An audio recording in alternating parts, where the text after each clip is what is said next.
3월 6일 시편 14편 1절로 5절 말씀을 가지고 하나님의 존재에 대한 질문이라는 제목으로 함께 말씀을 나누겠습니다. 지금도 제 마음에 남아있는 학창 시절의 한 친구가 있습니다. 그는 몇 대째 내려오는 기독교 가정에서 자랐고 그러나 교회 중직자의 자녀임에도 불구하고 부모님의 열정적인 신앙과는 달리 하나님이 계신지, 하나님이 정말 존재하시는지 늘 고민을 하였던 친구였습니다. 고등학교 시절까지는 부모님이 무서워서 그리고 교회 친구들을 만난다라는 즐거움 때문에 교회를 열심히 출석하였지만 그 친구는 종종 입버릇처럼 이야기했습니다. 자기가 성인이 되면 대학교에 들어가면 자기는 교회를 안 다닐 거라고. 그런 친구를 겨우겨우 설득하여서 여름 수련회에 가게 되었습니다. 그리고 3박 4일 동안 그 친구 옆에서 함께 예배를 드리고 함께 찬양을 하고 함께 기도회를 하면서 하나님 이 친구를 만나 주시기를 간절히 기도했던 기억이 납니다. 그 친구도 마음이 답답했는지 기도회 시간마다 하나님 앞에 부르짖어 기도하는 친구들, 그 친구들 옆에서 멀뚱하게 앉아 있었지만 하나님을 믿게 해달라고 그렇게 기도를 했습니다. 그런데 여름 수련회를 마치고 그 친구가 제게 아주 진지하게 질문을 하였습니다. 정말 하나님이 있다라고 믿느냐는 거예요. 자기가 볼 때는 그 수련회에 참여했던 그 모든 학생들이 마치 하나님이 없는데 자기만 빼고 하나님이 있는 것처럼 믿는 척 하는 것이라고 생각되어진다는 겁니다. 그도 그럴 것이, 그 친구는 아무리 영을 써도 하나님이 살아계시다라는 어떤 마음의 확신도 감격도 없으니까 부르짖어 찬양하고 두 손을 더여 즐겁게 하나님을 찬양하는 그들을 바라보며 정말 하나님이 있는 걸까? 이들이 혹시 집단 체면에 빠져서 하나님이 없는데 마치 하나님이 있는 것처럼 착각하고 있는 것은 아닌가? 그렇게 질문했던 친구는 얼마 있지 않아서 교회 발걸음이 뜸해졌고 지금까지 그는 하나님을 알지 못하는, 믿지 않는 그런 삶을 살아가고 있습니다. 그렇습니다. 하나님의 존재에 대한 질문은 오래전부터 수많은 사람들이 오랜 역사 가운데 던졌던 질문입니다. 과연 신이 존재하는가? 과연 하나님이 존재하는가? 지금으로부터 수천 년 전에 다윗의 시대에도 하나님의 존재를 부인했던 사람들이 있었습니다. 그들은 어쩌면 이스라엘 백성들 가운데 하나님을 부인했던 사람일 수도 있고요. 그들과 함께 살고 있지만 하나님을 전혀 알지 못하는 이방인일 수도 있습니다.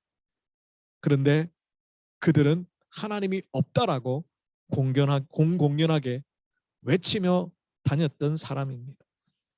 지금 시대도 마찬가지입니다. 오히려 과학과 기술이 더 발달하면서 하나님이 없다, 그리고 신은 죽었다라고 외치는 시대에 우리는 살고 있습니다. 우리는 다시 한번 하나님의 존재에 대한 질문을 던져볼 필요가 있습니다. 우리가 믿는 하나님이 정말 계십니까? 우리가 믿는 하나님이 정말 살아계신 하나님이십니까? 우리가 믿는 하나님이 정말 여러분의 삶에 간섭하시고 기도를 들으시고 역사하시는 하나님이십니까? 오늘 그 질문을 말씀을 통하여 다시 한번 던져보기를 원합니다. 모든 종교에는 자신들이 추구하는 절대적인 존재가 있습니다. 기독교 역시 그러한 절대적인 존재, 바로 하나님의 존재로부터 신앙이 출발하게 됩니다. 우리가 하나님을 예배한다고 말합니다. 우리의 삶 가운데 하나님의 뜻을 구한다라고 고백합니다. 그리고 우리의 삶이 하나님의 영광을 위한다라고 말합니다. 우리의 삶의 전부가 사실은 하나님과 밀접한 관련이 있는데 그 중에서도 하나님의 존재에 대한, 하나님이 살아계신 하나님, 지금도 역사하시는 하나님, 그 하나님을 믿지 않는다면, 아니 믿지 못한다면 과연 하나님의 뜻을 구하는 것이 무슨 의미가 있는가? 하나님의 영광을 위해 산다라는 것이 과연 어떤 의미가 있느냐는 겁니다. 실질적으로 우리가 지금 살아계신 하나님을 내가 믿지 못한다면, 그 하나님의 존재에 대해서 내가 의심하고 있다면, 사실 우리의 신앙, 그 위에 세워지는 어떤 신앙의 탑도 사실은 한 번만 턱 건드리면 다 무너지는 신앙입니다. 여전히 하나님이 계신지 안 계신지, 도마와 같이 하나님을 내가 본 적이 없는데 어떻게 하나님이 있다라고 믿느냐 라고 신앙을 갈등하면서 평생을 고민하며 신앙생활을 한다고 한다면, 과연 하나님이 보실 때 우리의 신앙이 정말 기쁜 하나님의 관점에서 기뻐하시는 신앙입니까? 하나님이 살아계시고 지금도 우리의 삶 가운데 임하시고 우리의 인생을 이끌어 가시는 그런 하나님을 믿지 못한다면 우리의 신앙은 사실 헛겁니다. 히브리서 11장 6절 말씀이죠. 믿음이 없이는 하나님을 기쁘시게 하지 못하나니 하나님께 나아가는 자는 반드시 그가 계신 것과 또한 그가 자기를 찾는 자들에게 상 주시는 이심을 믿어야 할지니라. 여기 제일 중요한 포인트가 바로 하나님이 계신 것을 믿어야 한다. 여러분, 오늘 예배의 자리에 나오셨습니다. 하나님이 정말 계시다라고 믿고 예배의 자리에 나오셨습니다.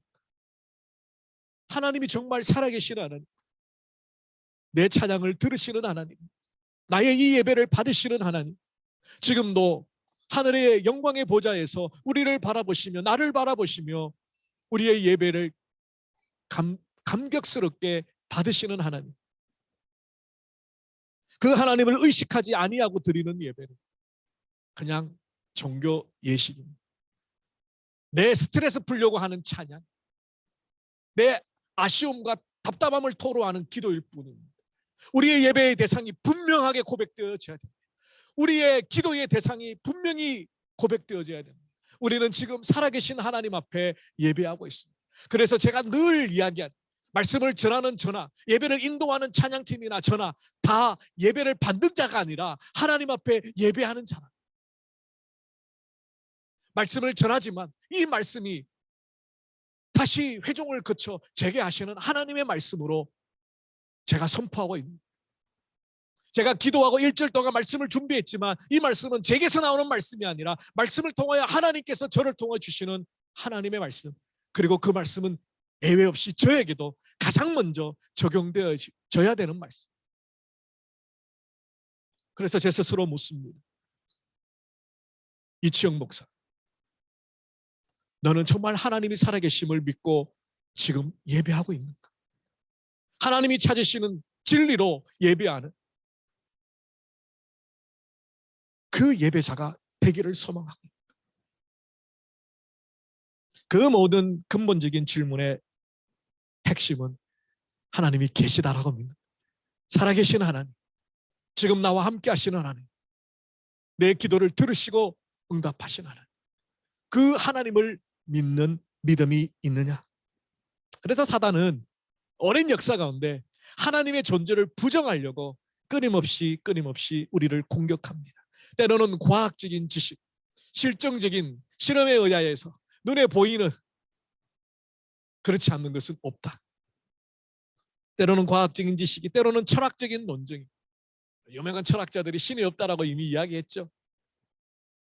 뿐만 아니라 문화적인 오염과 타락으로 우리가 아무 생각 없이 보는 드라마나 영화 속에 하나님의 존재를 희화화시키고 하나님의 능력을 우스꽝스럽게 만드는 그런 영화들이 있습니다. 드라마가 있습니다. 그런 것을 보면서 우리는 우리 자신도 모르게 하나님이 정말 계신가? 하나님이 정말 살아계신 하나님인가? 사단은 끊임없이 우리의 마음속에 혼란을 주고 우리의 믿음을 흔들고 있습니다. 우리는 다시 한번 우리의 신앙의 출발이 하나님의 존재를 온전히 믿는, 살아계신 하나님을 믿는 신앙의 그 바탕 위에 있는가를 돌아볼 필요가 있습니다. 오늘 본문을 기록한 다윗은 하나님의 마음에 합한 사람이라 칭함을 받던 사람입니다. 그의 눈에 비춰진 어리석은 사람은 지식이 없는 사람이 아니라, 선택을 잘못한 사람이 아니라, 삶 속에서 사업에 실패한 사람이 아니라, 시험에 떨어진 사람이 아니라 어리석은 사람은 하나님이 없다라고 스스로 판단 내려진 그런 사람을 말합니다. 1절 말씀에 어리석은 자는 그의 마음에 이르기를 하나님이 없다 하는도다. 그들은 부패하고 그 행실이 가증하니 선을 행하는 자가 없도다. 그렇습니다.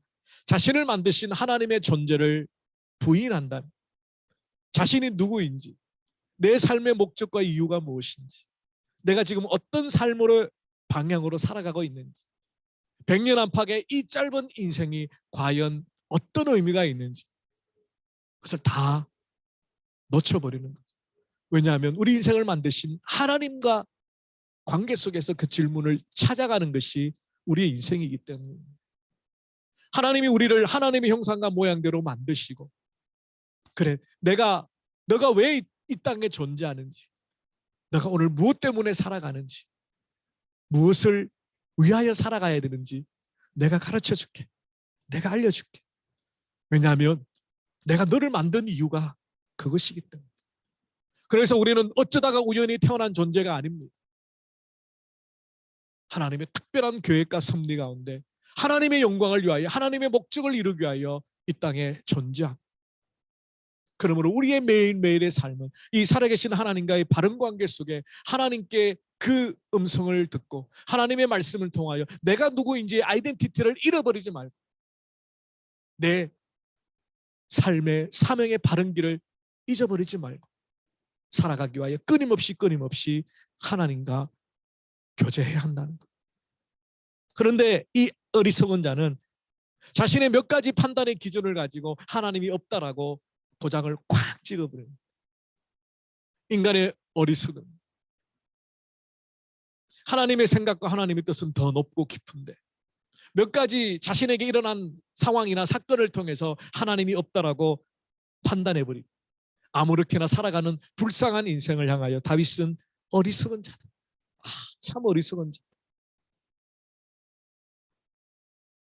전도서 12장 1절에 보면 솔로몬 왕은 이렇게 고백합니다. 너는 청년의 때에 너의 창조주를 기억하라. 곧 공고한 날이 이르기 전에 나는 아무 낙이 없다고 할 해들이 가깝기 전에 해와 빛과 달과 별들이 어둡기 전에 비 구름이 다시 일어나기 전에 그리하라. 왜 하필 청년의 때에 내 창조주를 기억하라 이렇게 말씀하고 있을까?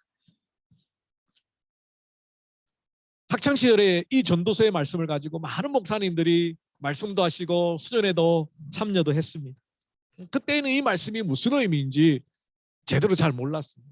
왜 청년의 때에 창조주를 기억해야 되는가? 그 청년의 때를 지나 이제 30년을 더 살아 중년을 살아가면서 왜 청년의 때에 창조주를 만나는 것이 중요한가? 이제야 비로소 좀 깨닫게 됩니다. 청년의 때는 자기 힘을 의지하는 때입니다. 젊고 건강하고 머리도 팽팽팽 잘 돌아가고 뭐든지 다 할 수 있을 것 같은 그때에 내 인생의 주인이신 하나님, 그 창조주 하나님 앞에 나와 주님, 내가 어떤 존재입니까? 내가 어떻게 살아야 됩니까? 내 삶의 방향과 목적을 가르쳐 주십시오. 그 하나님 앞에 엎드려 하나님을 만나는 가장 중요한 때가 바로 청년의 때입니다. 뒤에 나오는 공고한 날이 이르고 아무 낙이 없다고 할 이때 바로 점점 하나님의 부르신 날이 가까운 노년의 때를 말합니다. 예전처럼 팔다리에 힘도 없습니다. 관절과 허리와 무릎도 아픕니다. 예전처럼 머리가 생생 돌아가지도 않습니다. 정말 그야말로 낙이 없다 생각되어지는 우울한 마음에 고개를 떨굴 수밖에 없는 그 노년의 시기가 번개와 같이 다다르기 전에 조금이라도 젊음을 가지고 하나님의 영광을 위해 살아갈 수 있는 그 건강이 있을 때에, 그 생명이 있을 때에 하나님 앞에 바른 인생의 의미를, 나의 존재를 깨닫고 인생을 낭비하지 말라는 말씀입니다. 하나님을 그 마음에 지워버린 인생은 하나님을 두려워하는 마음이 없습니다. 그래서 아무렇게나 살아갑니다. 세상 사람들이 왜 겁없이 살아갑니까? 하나님을 두려워하지 않기 때문에 온갖 수단과 방법을 다 사용하여, 거짓말을 사용하여 다른 사람들을 짓밟고 올라가는, 결국은 성공에 목말라 있는 불쌍한 영혼들이기 때문에 그런데 하나님이 언젠가는 그들을 심판하시고 그들의 그 삶을 무엇보다도 하나님을 예배하지 않고 창조주 하나님을 인정하지 않았던 그 악한 삶을 하나님이 판단하실 거예요. 근데 사실 더 무서운 것은요, 실질적인 무신론자들입니다. 이들은 하나님이 살아계시다고 압니다. 성경을 통하여 읽었습니다. 그러나 하나님을 두려워하지 않습니다. 하나님께 자신의 인생을 맡기지 않습니다. 의지하지 않습니다. 정말 하나님이 살아계신 것처럼 자신의 삶을 살아가지 않는다는 겁니다. 그들은 그들의 믿음과 그들의 암과 아무런 상관이 없는 삶을 살기 때문에, 그래서 그들은 실질적인 무신론자로 살아갑니다. 오늘 본문 4절에 보면 여호와를 부르지 아니한다 기록합니다. 부패하고 가정하여 선을 행하는 삶을 살지 아니할 뿐만 아니라 하나님을 찾지 않는 그들의 모습을 한마디로 무신론자라고 하죠. 여호와를 부르지 않는다. 고대 시대로부터 많은 사람들은 신의 존재를 찾아 헤맸습니다. 하나님의 형상과 모양대로 지음받은 인간이기 때문에 하나님이 주신 일반 은총이 있죠. 동물이나 식물들이 생각할 수 없는 이성적인 사고력이 있습니다. 그래서 그 이성적 사고력을 가지고 신의 존재를 증명하려고 철학자들이 노력을 했습니다. 대표적으로 네 가지인데요. 첫 번째는 우리 인간이 완전한 존재를 꿈꾸잖아요. 부족하기 때문에, 불완전하기 때문에. 완전에 대한 개념을 가지고 있는 그 자체가 완전하신 어떤 신이 있다라는 것을 나타낸다는 겁니다. 이게 존재론적 증명. 두 번째는 우주론적 증명입니다. 이 테이블을 만든 누군가가 있다는 거예요. 이 세상의 모든 것들은 인과관계로 이루어집니다. 이것을 만든 원인인 어떤 사람이 있겠죠. 그 사람은 이 땅에 혼자 존재하는 게 아니라 누군가가, 부모님이 태어나게 하셨죠. 그러다 보면 이 모든 만물에 거슬러 올라가 보면 제1원인자가 있을 거라. 그가 바로 신일 것이다. 이게 우주론적 증명입니다. 목적론적 증명이 세 번째인데요. 이 모든 것은 목적이 있는 거예요. 존재의 목적이 있는 거죠. 이 테이블은 강대상의 목적입니다. 의자는 의자로서 목적입니다. 온 우주 만물이 저절로 아무렇게나 돌아가는 게 아니라 질서를 따라 움직여가는 거예요. 지구가 23.5도 기울어져서 자전을 하고 태양 주위를 공전을 하고 365일 정확하진 않지만 그래서 뭐 윤달도 있고 그렇게 계산을 하잖아요. 그런 질서들, 그리고 무거운 것을 떨어뜨리면 땅으로 떨어지는 만율력의 법칙. 이런 모든 법칙들이 있는 걸 봤을 때 이것은 우연히 그 저절로 생긴 것이 아니라 어떤 존재가 목적을 가지고 의미를 가지고 만들었다. 이게 목적론적 논증입니다. 네 번째가 도덕론적 논증입니다. 이것은 인간의 마음속에 죄를 범하면 벌 받을 것 같은 두려움이 있는 것, 양심의 기능이 있는 것, 착하게 살아야지, 바르게 살아야지, 세상 사람이라 할지라도 어느 정도의 그런 양심의 기능이 있습니다. 이 양심의 기능은 어떤 신이 인간을 만들 때 인간에게만, 동물이나 식물에게 없는 인간에게만 그 양심의 기능을 센서와 같이 심어 넣어 줬기 때문에, 그래서 인간의 도덕성을 봤을 때 어떤 절대자가 존재할 것이다 라고 추론한 것이 도덕론적 논증입니다. 이 네 가지 논증을 바라보면 하나님의 모습을 어느 정도 담고 있는 것 같습니다. 실제로 하나님이 모든 만물을 창조하신 제1원인자죠. 하나님이 존재하시며 그 하나님을 인하여 모든 만물이 지어졌으니까, 우리가 존재하기 때문에. 그리고 하나님이 온 우주를 만드실 때 아무렇게나 그냥 되돌아가도록 만드신 게 아니라 질서를 부여하시고, 하나님은 질서의 하나님이라고 말씀하십니다. 그러고 보니까 모든 것이 목적 따라 움직여 가는 것처럼 보이니까 그 말도 일리가 있는 거예요. 인간의 양심의 기능이 있는 것을 볼 때 하나님의 형상과 모양대로 지으셨다라고 성경은 말씀하니까, 동물과 식물에게는 없는 양심의 기능이 있는 것을 볼 때 그것도 맞는 말이에요. 근데 이 네 가지 논증을 통해서 신이 존재할 것이다라고 추론하는 이 추론과 성경에서 하나님의 말씀이 결정적으로 차이가 있는 게 한 가지 있습니다. 바로 인격적인 하나님. 그 인격적인 하나님은 우리의 삶에 관심을 가지시고 저와 여러분을 그냥 알아서 살아라 내버려 두시는 게 아니라 너무너무 사랑하시고, 스바냐 3장 17절 말씀은 우리를 너무너무 사랑하고 기뻐하여 콧노래를 부르시는 하나님, 예수님의 표현대로 하면 너무너무 사랑하셔서 독생자 예수 그리스도까지 보내주시는 우리의 아버지, 양떼를 구원하기 위하여 자신의 목숨을 내어주는 선한 목자 되시는 하나님. 그러므로 인격이신 하나님이라는 뜻은 지금도 살아계셔서 그 살아계신 하나님이 우리의 삶에 함께 하시기를 기뻐하시고 우리의 삶을 인도하시고 우리의 삶을 동행해 주시고 우리의 삶 가운데 역사하시기를 원하시는 하나님이라는 것입니다. 그래서 그 하나님은 지금도 말씀하시고 우리의 기도를 들으시고 응답하시며 우리와 함께 살아가고 계시는, 우리의 삶을 살아가고 계시는 살아계신 하나님이시라는 것을 말합니다. 그러므로 성경의 하나님은 그런 철학에서 증명하는 존재론적인 하나님이 아니라 바로 인격적인 하나님, 우리의 삶을 이끌어 가시는 살아계신 하나님. 이 하나님의 존재를 믿는 이 신앙의 고백에 한 가지 더 중요한 것이 있습니다. 바로 우리를 사랑하시는 하나님. 이것은 동전의 양면과 같습니다. 하나님의 존재를 믿는 신앙이라면 반드시 그 하나님이 나를 사랑하시는 하나님이라는 것을 믿어야 합니다. 하나님이 존재를 하시는데 그 하나님이 나를 미워하시는 하나님이라고 믿는 것은 기독교 신앙이 아닙니다. 하나님의 살아계심을 내가 인정하는데 그 하나님이 나와 상관없는 하나님이라고 고백하는 것은 기독교 신앙이 아닙니다. 하나님이 살아계실 뿐만 아니라 그 하나님이 우리를 사랑하시는 하나님, 그 하나님을 믿는 신앙이 우리에게 너무너무 중요합니다. 왜냐하면 우리가 시험을 만나거나 고난을 당하거나 어려운 일을 당할 때 가장 먼저 떠오르는 우리의 생각, 정말 하나님 살아계신가? 하나님이 살아계시면 내게 왜 이런 고통과 고난과 아픔을 주시는가? 정말 하나님 날 사랑하시는 게 맞는가? 하나님이 정말 사랑하신다면 내게 평탄한 길, 안락한 길, 정말 행복한 길을 주셔야 되는데 왜 이런 눈물의 골짜기, 사망의 골짜기를 주시는가? 그래서 우리는 쉽게 판단합니다. 우리의 환경을 바라보고 우리의 상황을 바라보고 하나님이 안 계셔, 하나님이 날 사랑하지 않아. 그런데 하나님은 오히려 그 반대를 말씀합니다. 하나님의 존재를 부인할 수 없듯이, 하나님의 존재가 있다가 없다 가시는 분이 아니듯이 우리를 향하신 하나님의 사랑을 한 번도 변질되거나 변색되거나 쇠퇴한 적이 없습니다.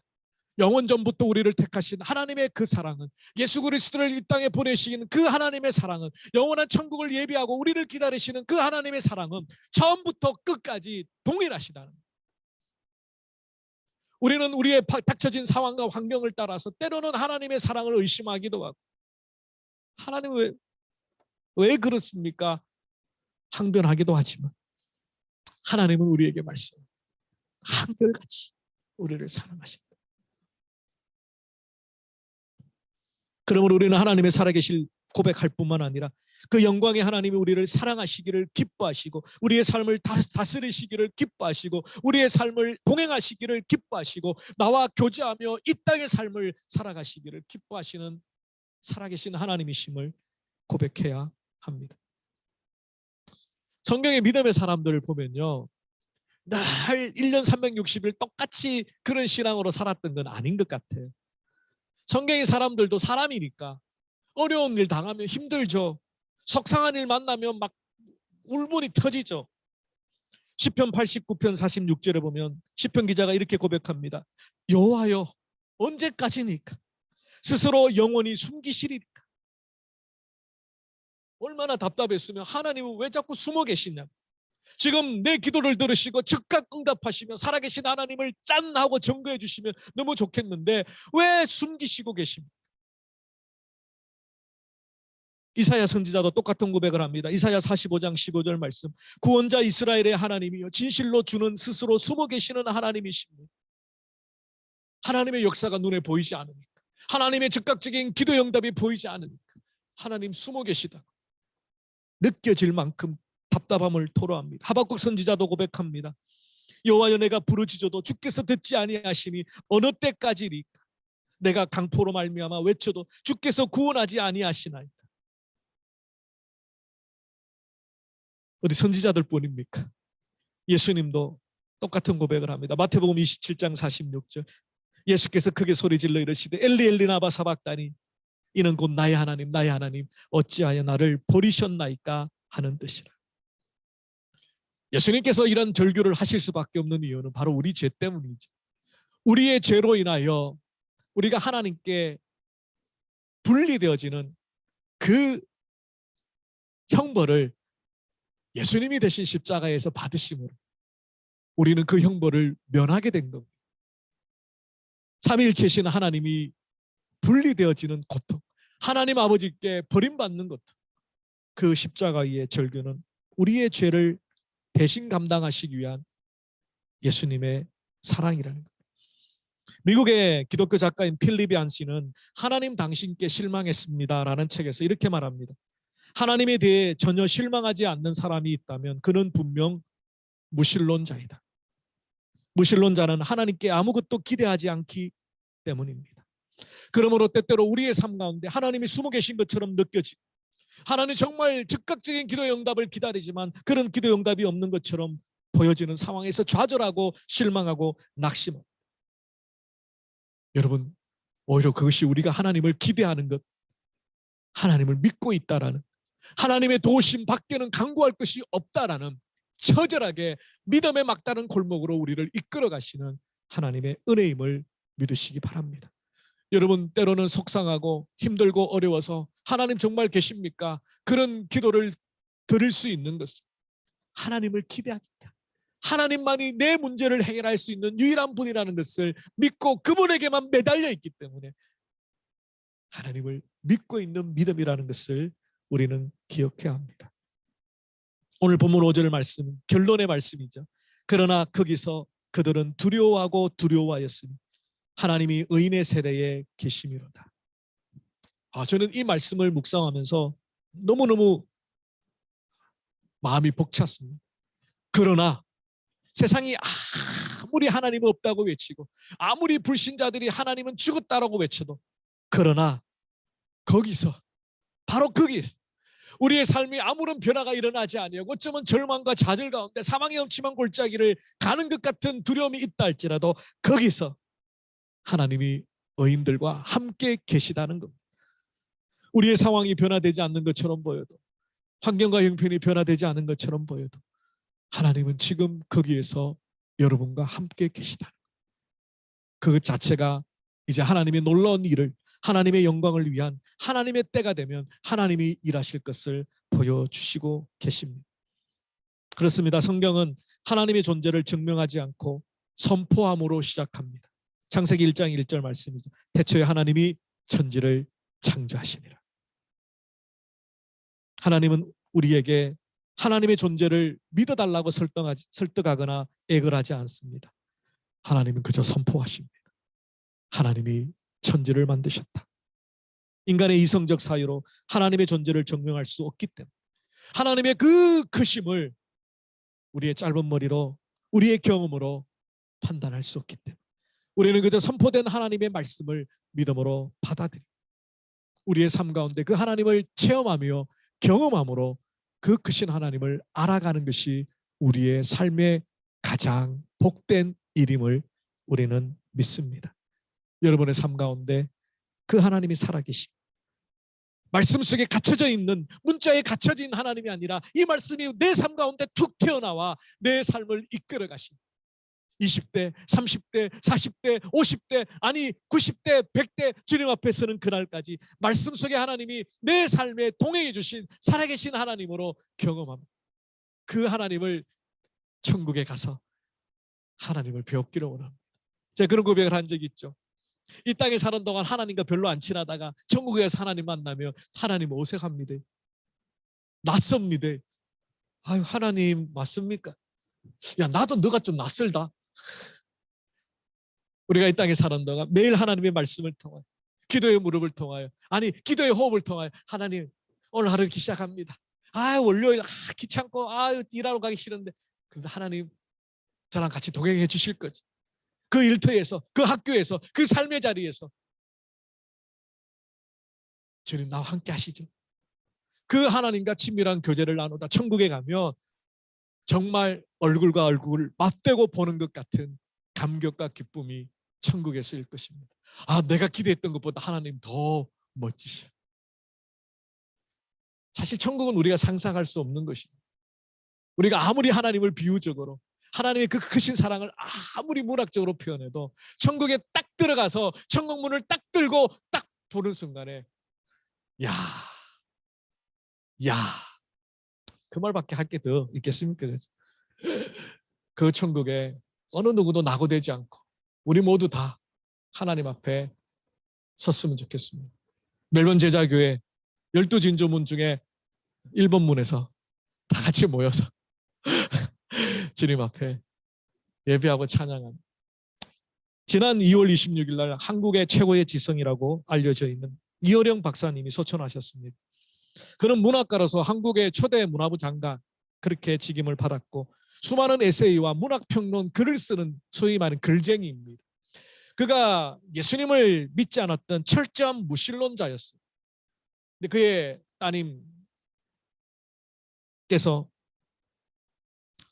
여러 가지 질병에 고통 가운데 있을 때 그 딸을 고쳐주시기만 한다면 내가 하나님 믿겠다라는 서원으로 시작하여 그분이 예수님을 믿게 됩니다. 70세에 예수님을 믿고 세례를 받고 소천하시기까지 암투병을 하시면서 계속해서 글을 쓰셨다 하더라고요. 신앙의 고백에 관련되어 있는 그의 최고의 지성과 신앙이 만나서 아우러지는 정말 고귀한 보배와 같은 글들을 그는 기록하고 마지막 죽음을 기쁨으로 맞이했다고 합니다. 그가 쓴 책 지성에서 영성이라는 책에 보면 이런 내용이 나옵니다. 그가 평생을 예수 안 믿는 무신론자로 살다가 갑자기 교회를 다니고 세례받고 예수 믿으니까 주변의 친구들이 조롱했겠죠. 심지어 어떤 친구는 예수쟁이가 다 됐네 라면서 내뱉듯이 비웃었다. 오랜 세월 글을 써왔지만 누구도 내 면전에다 대고 글쟁이라고 욕하는 사람은 없었다. 그런데 말이다. 세례를 받자마자 어느새 나를 예수쟁이라고 부르는 사람들이 이따금 생겨나게 됐다. 예수쟁이라고 욕하는 사람들은 스스로 자신이 욕쟁이라는 것을 알 것이다.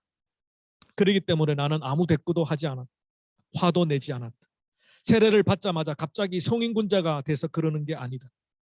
그들의 얼굴과 거동에서 나 자신이 그동안 걸어왔던 외롭고 황량한 벌판을 보았기 때문이다.